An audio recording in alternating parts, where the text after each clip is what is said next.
আমার রান্নাঘরে আপনাদের সকলকে ওয়েলকাম জানিয়ে শুরু করতে চলেছি আজ ভীষণই মজাদার ডিম আর আলুর একটা স্ন্যাক্স রেসিপি। খুব সহজেই আর ঘরে থাকা কয়েকটি উপকরণে এই রেসিপি কিন্তু আপনারা তৈরি করে ফেলতে পারেন। সময় আর উপকরণ যেমন কম, তেমন তার সাথে খাটনি অনেকটাই কম। তাই বাচ্চারা যদি হঠাৎ করেই কিছু স্ন্যাক্স খাওয়ার বায়না করে থাকে, আপনারা কিন্তু এই রেসিপি কম তেলেই বানিয়ে দিতে পারেন। বাচ্চাদের মন যেমন ভরবে, তেমন তার সাথে বাচ্চাদের পেটও অনেকটাই ভরে যাবে। তাহলে চলুন দেরি না করে তৈরি করে ফেলি আমার আজকের রেসিপি ডিম আলুর বড়া। তার জন্য প্রথমেই আমি যেটা করেছি, একটা বড় সাইজের আলুকে 4 টুকরো করে সেদ্ধ করে খোসা ছাড়িয়ে নিয়ে স্ম্যাশার দিয়ে স্ম্যাশ করে নিয়েছি। এবার হাত দিয়ে ভালোভাবে একটু স্ম্যাশ করে নিচ্ছি, যাতে আলু সেদ্ধটা খুব ভালোভাবে সফট হয়ে যায়। এবার এর মধ্যে দিয়ে দেব 1 চামচ মতো আদা রসুনের পেস্ট, দেব একটা ছোট সাইজের পেঁয়াজ কুচি, স্বাদ মতো লবণ, হাফ টিস্পুন লঙ্কার গুঁড়ো, হাফ টিস্পুন হলুদ গুঁড়ো, আর এর মধ্যে এবার দুটো ডিম ফাটিয়ে দিয়ে দেব। আমি এখানে দুটো ডিম আর দুটো ডিমের জন্য একটা বড় সাইজের আলু নিয়েছি। তবে আপনারা কতটা বানাবেন সেই অনুযায়ী ডিম আর আলুর পরিমাণ আপনারা বাড়িয়ে কমিয়ে নিতে পারেন। এবারে সব কিছু হাত দিয়ে একটু মেখে নেব, যাতে ডিমের সাথে আলু আর সমস্ত উপকরণ ভালোভাবে মিশে যায়। আর একটা কথা আপনাদের বলে রাখি, এই ডিম আর আলুর বড়া যে শুধুমাত্র খালি মুখে খাওয়া যায় তা কিন্তু একদমই নয়। এইভাবেই আপনারা ডিম আর আলুর বড়া বানিয়ে নিয়ে তরকারিও করে নিতে পারেন। সেই রেসিপি না হয় কোনো একদিন আপনাদের সাথে শেয়ার করে ফেলবো।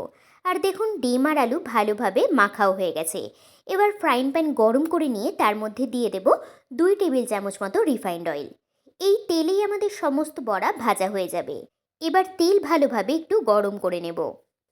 এবার তেল ভালোভাবে যখন গরম হয়ে আসবে, আমরা সাধারণত যে চামচের স্যুপ খাই সেই চামচের 1 চামচ করে ডিম আর আলুর মিশ্রণ এই গরম তেলের মধ্যে দিতে থাকবো। তবে আপনাদের কাছে এই ধরনের যদি চামচ না থাকে, তাহলে ছোট হাতা টাইপের যে চামচগুলো হয় ওই চামচেরও 1 চামচ করে দিতে পারেন, অথবা যে কোনো চামচ ছাড়াই হাত দিয়েও একটু করে মিশ্রণ গরম তেলের মধ্যে দিতেই পারেন। তবে যে কোনো প্রকার চামচ দিয়ে যদি দেন, তাহলে সমস্ত বড়ার আকারগুলো একই টাইপের হবে। দেখুন, বড়াগুলোর এক পিঠ কিন্তু লালচে হয়ে গেছে। এবার সমস্ত বড়াগুলোকে এক এক করে উল্টে দিচ্ছি, আর আমি গ্যাসের ফ্লেম মিডিয়াম টু হাইতে রেখে বড়াগুলো ভেজে নিয়েছি। এই বড়া ভাজতে কিন্তু খুব একটা বেশি সময়ও লাগে না, কয়েক মিনিটের মধ্যেই খুব ভালোভাবে বড়াগুলো ভাজা হয়ে যায়। দেখুন, কয়েক মিনিটের মধ্যে বড়াগুলোর দুই পিঠই বেশ সুন্দরভাবে ভাজা হয়ে গেছে। এবার বড়াগুলো এক এক করে সব একটা প্লেটের মধ্যে তুলে নিলাম।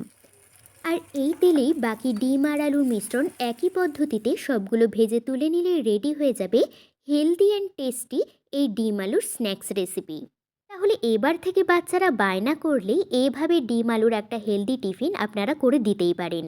আর কেমন হয়েছিল তা জানাতে কিন্তু একদমই ভুলবেন না। আর আমার চ্যানেলটিতে যারা নতুন, তারা অবশ্যই চ্যানেলটিকে সাবস্ক্রাইব করে পাশে থাকা বেল আইকনটিতে ক্লিক করে ফেলবেন। তাহলে সকলেই ভালো থাকবেন, সুস্থ থাকবেন, আর পরের দিন আবার কোনো নতুন রেসিপি নিয়ে আপনাদের কাছে হাজির হব।